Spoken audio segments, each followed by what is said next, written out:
want to get ahead of myself on this one, but they say for the Abraham Accords, and by the way, speaking of that, we're going to be filling it up. A lot of countries want to come into the Abraham Accords. You know, we have 4, and Biden did nothing on that one too.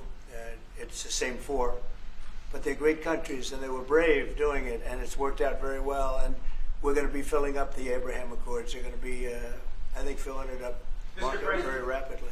Marco, could you say something about that? There's great, enormous opportunity to grow the Abraham Accords, but I would just point to one thing. Of all the leaders in the world today, no leader is working harder to prevent wars or end them than President Trump is right now. That's why we're talking to Iran. That's why we're engaged with Ukraine and Russia. It's the desire to prevent these wars from breaking out and to end the ones that exist already. And again, I just think it's tremendous for our country to be led by a president who desires to bring peace and establish peace and protect peace. So it's hard work. Mr. President. You know, Marco just mentioned something that maybe we should talk about for just a second, if we could, Mr. Prime Minister. And you're involved in it too, because you've been involved in the world and peace. But I think we're doing very well with respect to Iran, and we're having very serious meetings. And there are only 2 options, and the one option is not a good option. It's not a good option at all. And I think we're doing very well on an agreement with Iran, but that one, we're doing a lot of things, I will say, but that one is well on its way. We could have a very, very good decision, and a lot of lives will be saved. Mr. President, on the economy, there was a slowdown. Mr. President, on the economy, there was a slowdown as it relates to home sales in the month of March, the slowest pace since 2009. Is that an economic indicator, and perhaps the Treasury Secretary can weigh in on this as well, is that an economic indicator that concerns you about the broader U.S. economy? No, they had very good numbers on housing today, extremely good numbers, and that's despite interest rates, because, you know, if you look at what happened, everyone said, oh, I said I was going to get prices down. I did. Energy just hit $1.98 in a couple of states. It's way down. Energy's down, and we're about $64 a barrel.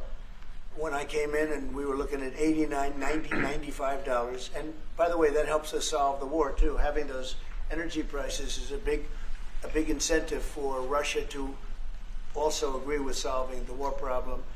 Groceries are down. When I was with you 2 months ago, you were complaining about eggs. I said, I just got here. I was here for about a week when the press started saying about eggs have gone through the roof. I said, I just got here. Tell me about eggs. And they happened. They went through the roof and you couldn't get them. So we just had a big Easter egg hunt at the White House. Thousands and thousands of eggs. And the price was down 87%. So we did a great job. Housing is doing very well. We should lower interest rates. That's the Fed. I hope they lower interest rates. That's the smart thing to do. Be ahead a little bit, although already it's a little bit late. But in the end, we just have a great country. We have a very strong country, and we have every other country. I can't think of one country that doesn't want to negotiate a deal. And they either negotiate a deal or we set a deal that we think is fair. Because we don't have to go through all of these. It would be physically impossible. You know, you have so many people that really understand it, which is a very small group of people here. And we are going to, at some point, just set prices for deals. Some will be tariffed. Some treated us very unfairly. They'll be tariffed higher than others. But we've been ripped off for many, many years. The United States has been ripped off like no country probably in the history of the world has been ripped off for 45, 50 years.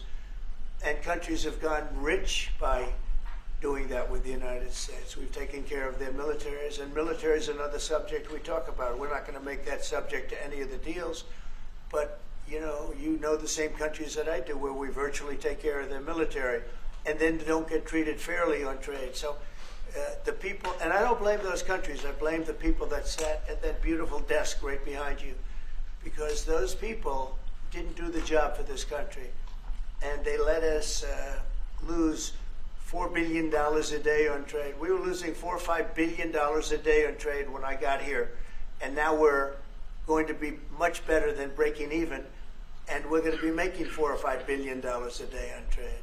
So, I don't blame any country, not the worst of them. And we were abused by countries.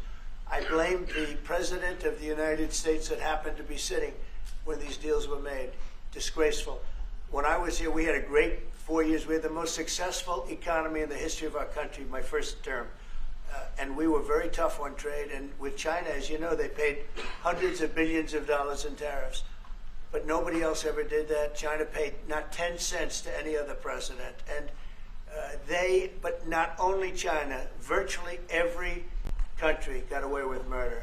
And we just can't let that happen. Thank you very much, everybody. Thank you very much. Appreciate it. Thank you very much.